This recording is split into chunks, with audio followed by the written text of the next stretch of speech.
اعوذ باللہ من الشیطان الرجیم، بسم اللہ الرحمن الرحیم۔ السلام علیکم، میں ہوں اظہر نیاز اور آپ سن رہے ہیں آج تاریخ کے آئینے میں۔ آج ہے 10 اپریل۔ یا اللہ تیرا شکر کہ تو نے آج کا دن دکھایا۔ مولا کریم ہمارے آج کے دن کو گزشتہ کل سے اچھا کر دینا اور ہمارے آنے والے دنوں کو اپنی رحمتوں اور برکتوں سے بھر کر آج کے دن سے بھی اور اچھا کر دینا۔ اس پروگرام میں ہم دیکھا کرتے ہیں کہ تاریخ نے ہمارے ساتھ کیا کیا، ہم نے تاریخ کے ساتھ کیا کیا، کون سے اہم واقعات تھے، کن اہم لوگوں کی پیدائش ہوئی، کن اہم لوگوں کی وفات ہوئی۔ آج کے پروگرام میں خلیل جبران خلیل کے حوالے سے ایک تفصیلاً بات کی جائے گی، آپ انجوائے کریں گے، آخر تک دیکھیے گا۔ پروگرام شروع کرتے ہیں پوڈ کاسٹ آج تاریخ کے آئینے میں۔ ذرا سوچیں، ایک ایسا آتش فشاں جو اتنی شدت سے پھٹتا ہے کہ اس کی راکھ اور دھواں مہینوں تک سورج کی روشنی کو زمین تک پہنچنے ہی نہیں دیتے، یعنی پوری دنیا کا موسم اچانک بدل جاتا ہے، فصلیں تباہ ہو جاتی ہیں اور عالمی سطح پر قحط پڑ جاتا ہے۔ باپ رے، یہ سننے میں ہی کسی سائنس فکشن فلم کا منظر لگتا ہے۔ بالکل، اور پھر سوچیں کہ ٹھیک اسی تاریخ کو تقریباً 1 صدی بعد انسان کا بنایا ہوا سب سے عظیم الشان جہاز، جسے بڑے غرور سے کبھی نہ ڈوبنے والا کہا گیا تھا، وہ اپنے پہلے ہی سفر پر نکلتا ہے اور ایک ہولناک تباہی کا شکار ہو جاتا ہے۔ یعنی آپ 10 اپریل کی بات کر رہے ہیں؟ جی ہاں، 10 اپریل۔ پچھلے کچھ دنوں سے میں اسی تاریخ کے حوالے سے ویکیپیڈیا پر 10 اپریل کے صفحات اور ایک عظیم مفکر جبران خلیل جبران کی سوانح حیات پر مبنی معلومات پڑھ رہا تھا، اور تب مجھے احساس ہوا کہ یہ دن تباہی اور تخلیق کی ایک انتہائی عجیب اور گہری داستان اپنے اندر سمیٹے ہوئے ہیں۔ یہ واقعی ایک بہت دلچسپ مشاہدہ ہے۔ دیکھیں، تاریخ کے اوراق میں بعض اوقات ایسی تاریخیں ملتی ہیں جہاں واقعات کا سلسلہ انسانی تجربے کے 2 بالکل متضاد رخ دکھاتا ہے۔ صحیح۔ آج کے اس تفصیلی جائزے میں ہمارا مقصد بھی یہی ہے کہ اس راز کو سمجھیں۔ ہم آج یہ خوفناک عالمی واقعات اور پھر جبران خلیل جبران کے خاموش انجام کو آپس میں جوڑ کر دیکھیں گے کہ تباہی، چاہے وہ عالمی پیمانے پر ہو یا کسی انسان کی ذاتی زندگی میں، وہ کس طرح ایک نئی سوچ کو جنم دیتی ہے۔ زبردست۔ تو پھر میرا خیال ہے سب سے پہلے اس عالمی تباہی سے ہی شروعات کرتے ہیں جس نے دنیا کا نقشہ ہی بدل دیا تھا۔ چلیں اس کا تفصیلی جائزہ لیتے ہیں۔ ویسے 10 اپریل کسی پریشر کوکر کی طرح لگتا ہے مجھے، جہاں چیزیں واقعی پھٹ پڑتی ہیں۔ 1815 میں انڈونیشیا کا ماؤنٹ ٹمبورا نام کا آتش فشاں پھٹتا ہے۔ ذرائع کے مطابق اس میں 71,000 کے قریب انسان مارے گئے۔ 71,000؟ یہ بہت بڑی تعداد ہے۔ بالکل، لیکن سب سے حیرت کی بات یہ ہے کہ اس کا اثر صرف انڈونیشیا تک محدود نہیں رہا۔ میں یہ سمجھنا چاہ رہا تھا کہ ایک ملک میں پھٹنے والا آتش فشاں پوری دنیا کی آب و ہوا کو کیسے بدل سکتا ہے؟ اصل میں وہاں ہوا کیا تھا؟ اس کی بنیادی وجہ اس آتش فشاں کے اندر موجود کیمیائی اخراج کی شدت تھی۔ جب تمبورا پھٹا تو اس نے اتنی بڑی مقدار میں سلفر ڈائی آکسائیڈ اور راکھ فضا کی بالائی تہہ، یعنی جسے ہم اسٹریٹوسفیئر کہتے ہیں، اس میں بھیج دی۔ اچھا، تو اس راکھ نے وہاں جا کر کیا کیا؟ اس نے زمین کے گرد ایک غلاف سا بنا لیا جس نے سورج کی شعاؤں کو زمین تک پہنچنے سے روک دیا۔ نتیجہ یہ نکلا کہ اگلے سال یعنی 1816 کو پوری دنیا میں بغیر گرمیوں کا سال کہا جاتا ہے۔ بغیر گرمیوں کا سال؟ یعنی گرمیاں آئی ہی نہیں؟ جی بالکل، یہاں تک کہ یورپ اور شمالی امریکہ میں جون اور جولائی کے مہینوں میں برف باری ہوئی، فصلیں تباہ ہو گئیں اور دنیا بھر میں خوراک کی قلت پیدا ہو گئی۔ یہ تو واقعی حیرت انگیز ہے۔ یہاں آ کر انسانی غرور اور فطرت کی طاقت کا تضاد بہت کھل کر سامنے آتا ہے۔ ایک طرف انسان اتنا بے بس ہے کہ ایک پہاڑ پڑتا ہے اور وہ بھوکا مرنے لگتا ہے، اور دوسری طرف ٹھیک 10 اپریل 1912 کو ہم ٹائٹینک کو سمندر میں اتار رہے ہیں۔ صحیح کہا آپ نے۔ اور وہاں انسان کیا سوچ رہا ہے کہ ہم نے ٹیکنالوجی سے فطرت کو فتح کر لیا ہے۔ بالکل، وہ غروری تو تھا۔ جی، اور دیکھیں، ٹائٹینک کا 10 اپریل کو روانہ ہونا صرف ایک جہاز کا سفر نہیں تھا، یہ 20ویں صدی کے آغاز میں انسانی ٹیکنالوجی، صنعتی انقلاب اور اس سوچ کا مظاہرہ تھا کہ انسان اب ناقابل تسخیر ہو گیا ہے۔ اور پھر ایک برفانی تودے سے ٹکرا کر اس کا غمن ٹوٹ جاتا ہے۔ لیکن ویسے اگر ہم 10 اپریل کو مزید قریب سے دیکھیں تو صرف فطرت نے ہی نہیں، انسان نے خود کو تباہ کرنے میں بھی کوئی کسر نہیں چھوڑی۔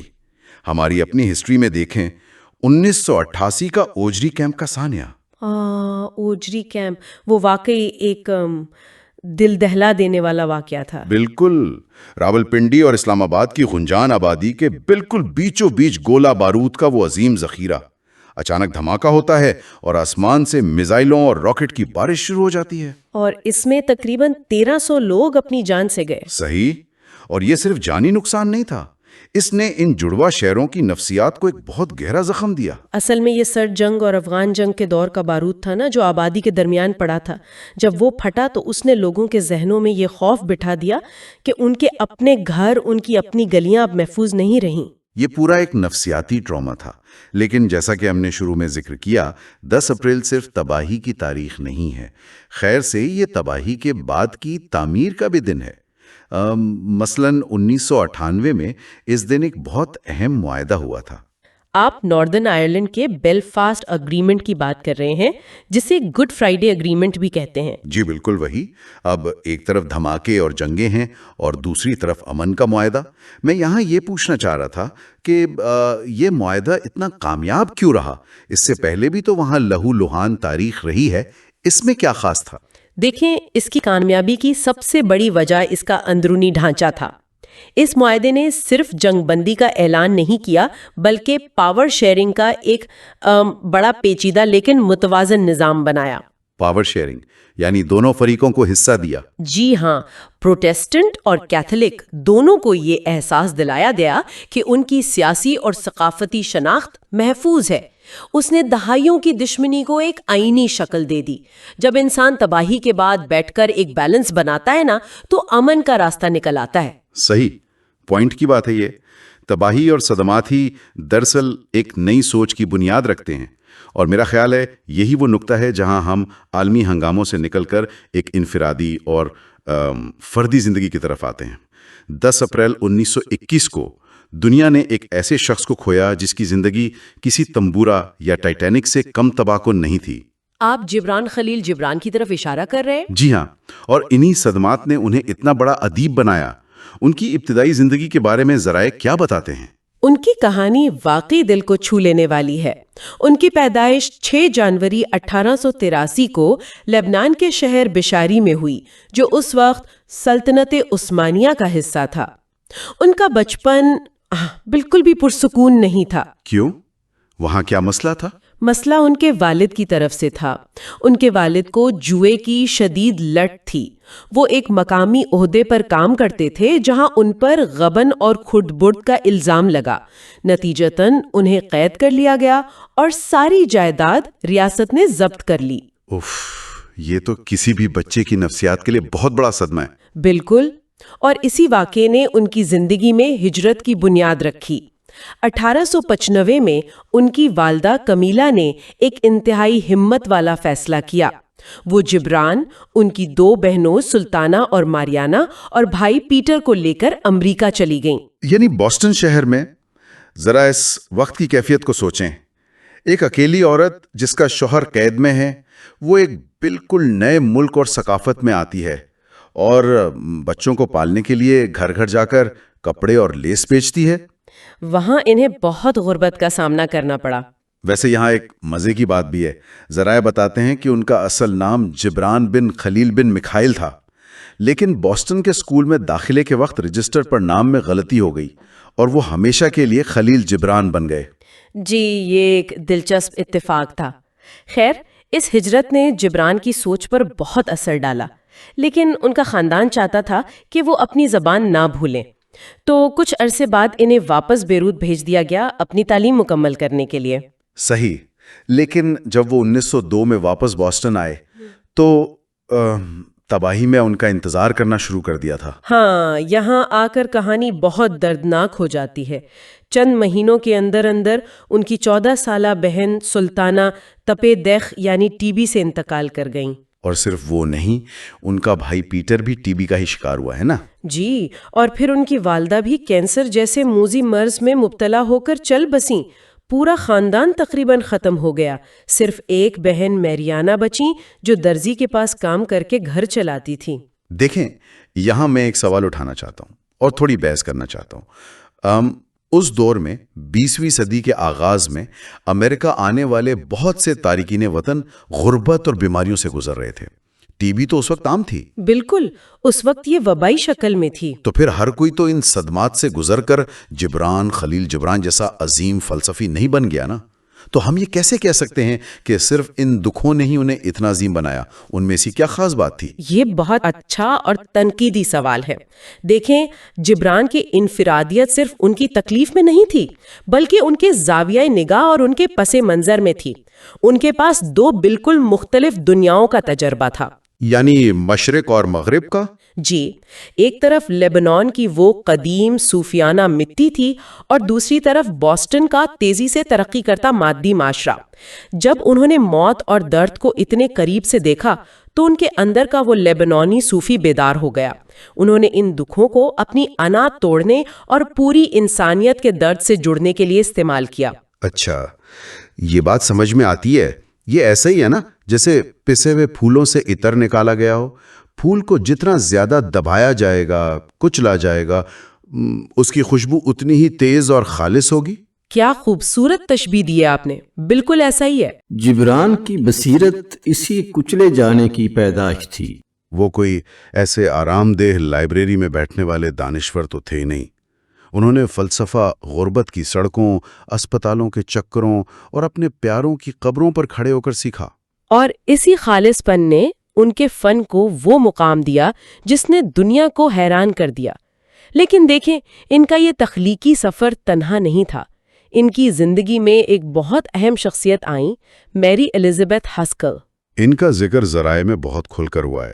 یہ ان سے بڑی تھی نا عمر میں؟ جی، وہ ایک تعلیمی ادارے کی سربراہ تھیں اور جبران سے عمر میں 10 سال بڑی تھیں۔ وہ تا حیات ان کی سرپرست، بہترین دوست اور ان کے فن کی سب سے قریب نقاد رہیں۔ انہوں نے مالی مدد تو کی، لیکن اس سے بھی بڑھ کر جبران کے مشرقی خیالات کو انگریزی زبان میں سنوارنے کا بنیادی کام بھی انہی کا تھا۔ اور پھر اسی سرپرستی میں ان کا وہ عظیم شاہکار سامنے آیا جسے پوری دنیا دا پروفٹ اور ہماری زبان میں پیغمبر کہتے ہیں۔ 1930 میں یہ کتاب آئی، اور یہاں مجھے ایک بات بہت حیرت انگیز لگی ذرائع پڑھ کر۔ کون سی بات؟ جب یہ کتاب شائع ہوئی تو ادبی حلقوں اور نقاد نے اس کا مذاق اڑایا۔ انہوں نے اسے غیر سنجیدہ اور حد سے زیادہ جذباتی کہہ کر رد کر دیا، لیکن عوام پاگل ہو گئے اس کتاب کے لیے۔ بالکل۔ خاص طور پر 1960 کی دہائی میں امریکہ کی جو کاؤنٹر کلچر موومنٹ تھی، وہاں یہ کتاب ایک جنون بن گئی۔ 40 سے زیادہ زبانوں میں ترجمہ ہوا۔ ایسا کیوں تھا؟ ایک کتاب جسے پڑھے لکھے نقاد نکال رہے ہیں، وہ پوری نسل کی آواز کیسے بن گئی؟ سے بیزاری۔ صحیح، لوگ اندر سے کھوکھلے ہو رہے تھے۔ جی، نوجوان راستہ تلاش کر رہے تھے جو انہیں روحانی سکون دے، محبت سکھائے، لیکن بغیر کسی روایتی مذہب کی سخت پابندیوں کے۔ تو اس کا مطلب ہے کہ جبران کی کتاب آج کل کی جو مائنڈ فلنس اور سیلف ہیلپ کی بکس آتی ہیں، ان کا کوئی ابتدائی اور سچا ورژن تھی؟ آپ اسے بالکل اس طرح دیکھ سکتے ہیں۔ اس میں شادی، کام، خوشی، غم، موت، سب پر آفاقی اور بغیر کسی مذہبی ٹھپے کے بات کی گئی۔ یہ ہر انسان کے لیے تھی۔ اس کتاب نے وہ روحانی خلا پر کیا جو اس وقت کے ادارے نہیں کر پا رہے تھے۔ زبردست۔ اور اس کا اثر کہاں کہاں پہنچا؟ اس کا اندازہ اس بات سے لگائیں کہ مشہور ترین بینڈ دی بیٹلز کے جان لینن نے 1968 میں اپنے گانے جولیا میں جبران کی ایک اور کتاب سینڈ اینڈ فوم کا مصرع استعمال کیا۔ اچھا، وہ کون سا مصرع تھا؟ وہ کہتے ہیں کہ آدھے سے زیادہ جو میں کہتا ہوں وہ بے معنی ہے، لیکن میں پھر بھی کہتا ہوں تاکہ باقی کا آدھا تم تک پہنچ سکے۔ ذرا غور کریں، یہ کتنی گہری بات ہے۔ واقعی بہت گہری بات ہے۔ ہم جب بھی بات کرتے ہیں تو اس میں بہت سا شور اور فالتو الفاظ ہوتے ہیں، لیکن ہمارا مقصد وہ چھوٹا سا پیغام ہوتا ہے جو ہم سننے والے کے دل تک پہنچانا چاہتے ہیں۔ یہ ریڈیو کے سگنلز کی طرح ہے، چاہے بیک گراؤنڈ میں کتنی ہی سٹیٹک یا شور کیوں نہ ہو، سننے والے کی روح اس اصل بات کو پکڑ ہی لیتی ہے۔ بالکل صحیح مثال دی آپ نے۔ جبران انسان کی ان مجبوریوں کو سمجھتے تھے اور ان کی روحانیت تعصب سے آزاد تھی۔ ایک اور چھوٹا سا واقعہ ہے۔ 1911 میں بہائی فرقے کے سربراہ عبدالبہا سے ان کی ملاقات ہوئی تھی۔ سالوں بعد جب انہوں نے اس پر بنی فلم دیکھی تو رو پڑے۔ جبران کا دل ہر اس شخص کے لیے دھڑکتا تھا جو محبت اور آفاقی سچائی کی بات کرے۔ یہ سچ میں دل کو چھو لینے والا حصہ ہے، لیکن یہاں آ کر ہم اس کہانی کے ایک بہت ہی پیچیدہ اور تھوڑے سے کنٹروورشل حصے میں داخل ہوتے ہیں۔ دیکھیں، ایک طرف وہ آفاقی سچائی، پیار اور عالمی امن کا پرچار کر رہے ہیں، جی، لیکن دوسری طرف ذرائع میں ان کی سیاسی سوچ بالکل مختلف نظر آتی ہے۔ یہاں میں سننے والوں پر یہ واضح کر دوں کہ ہم صرف تاریخی حقائق بیان کر رہے ہیں اور کسی سیاسی نظریے کی حمایت یا مخالفت نہیں کر رہے، ٹھیک ہے؟ ہم صرف ریسورسز سے فیکٹس دے رہے ہیں۔ بالکل۔ ان فیکٹس کے مطابق جبران دنیا بھر کے امن کی تو بات کرتے تھے، لیکن اس کے ساتھ ساتھ وہ سلطنت عثمانیہ سے شام اور لبنان کی علیحدگی کے بھی بہت بڑے حامی تھے۔ ان کی تحریروں میں عرب اور لبنانی قومیت پرستی واضح ہے۔ صحیح، انہوں نے ایک نظم بھی تو لکھی تھی، پٹی دی نیشن، یعنی قوم پر رحم کھاؤ۔ جی ہاں۔ تو میرا سوال یہ ہے کہ یہ دو مخالف چیزیں ایک شخص میں کیسے ہو سکتی ہیں؟ ایک طرف وہ کہتا ہے دنیا ایک ہے، سرحدیں بے معنی ہیں، اور اسی وقت وہ اپنے چھوٹے سے خطے کی آزادی کے لیے بغاوت کی بات بھی کر رہا ہے۔ یہ تضاد نہیں ہے کیا؟ بظاہر تو یہ تضاد ہی لگتا ہے، لیکن اگر اس دور کو دیکھیں تو اصل پیچیدگی سمجھ آتی ہے۔ پہلی جنگ عظیم کا دور تھا، بڑی سلطنتیں ٹوٹ رہی تھیں۔ جبران کا ماننا شاید یہ تھا کہ دیکھیں، کوئی بھی قوم اس وقت تک عالمی امن کا حصہ نہیں بن سکتی جب تک وہ خود آزاد نہ ہو۔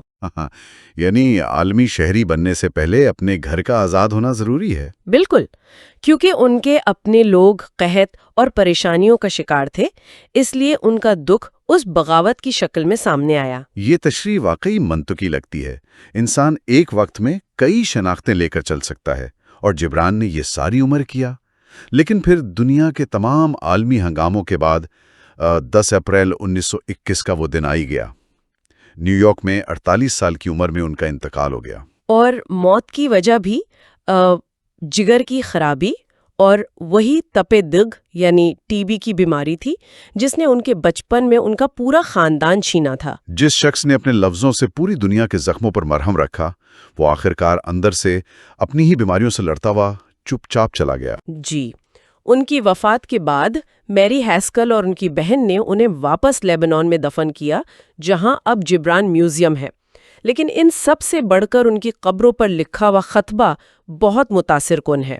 ہاں، وہاں لکھا ہے، میں زندہ ہوں، اپنی آنکھیں بند کرو اور ارد گرد مشاہدہ کرو، تم مجھے اپنے سامنے پاؤ گے۔ یہ ایک تخلیق کار کا موت کو دیا گیا زبردست جواب ہے۔ 10 اپریل کو وہ جسمانی طور پر چلے گئے، لیکن الفاظ کے ذریعے وہ آج بھی زندہ ہیں۔ تو اگر ہم اس سارے گہرے مطالعے کو سمیٹیں، 10 اپریل کا یہ سفر، تمبورا کے پھٹنے سے لے کر ٹائٹینک کے ڈوبنے، اوجھری کیمپ اور بیلفاسٹ کی تاریخ، اور پھر اسی دن ایک ایسے عظیم فلسفی کا چلے جانا جس کی زندگی خود کسی طوفان سے کم نہیں تھی، یہ سب ہمیں بتاتا ہے کہ تاریخ صرف گزرے ہوئے واقعات نہیں ہیں، یہ انسانی عزم کا ثبوت ہے کہ تباہی کے بعد بھی ایک نئی دنیا بن سکتی ہے۔ جبران کا کام اسی عزم کی نشانی ہے۔ صحیح بات ہے۔ اور ان کے اس کتبے کو سامنے رکھتے ہوئے میرے ذہن میں آخر میں ایک خیال آ رہا ہے، اگر 10 اپریل جیسا ایک عام سا دن اپنے اندر اتنی بڑی تباہیوں اور تخلیق کی کہانیاں چھپا سکتا ہے، تو سوچیں آج کے اس دن، آج کے اس لمحے میں جب ہم اپنی عام زندگی جی رہے ہیں، دنیا کے کسی خاموش کونے میں کون سی ایسی نئی تاریخ لکھی جا رہی ہوگی؟ بالکل۔ کس نئے جبران کی سوچ کی کوپلیں کسی نئے دکھ سے پھوٹ رہی ہوں گی، جسے شاید 100 سال بعد آنے والی نسلیں اسی طرح حیرت سے پڑھیں گی۔ کیا ہم آج اپنے ارد گرد بننے والی اس خاموش تاریخ کو محسوس کر پا رہے ہیں، یا ہم صرف کیلنڈر کے ہند سے بدلنے کا انتظار کر رہے ہیں؟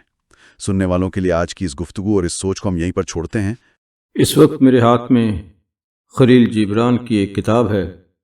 اس نے کہا، اور کیا چیز ہے جس کی تم دروازوں میں قفل ڈال کر حفاظت کرتے ہو؟ کیا تمہیں سکون قلب حاصل ہے؟ وہ ذوق طلب جو تمہاری قوت کا مظہر عظیم ہے۔ کیا تمہارے دلوں میں ماضی کی یاد موجود ہے، وہ جو دلوں کو، بلندیوں کو اس طرح ایک دوسرے سے ملا دیتی ہے جس طرح دریا کا ایک پل؟ کیا تم حسن رکھتے ہو؟ وہ حسن ازل جو دل کو اینٹ اور پتھر سے جدا کر کے کوہ مقدس کی طرف لے جاتا ہے۔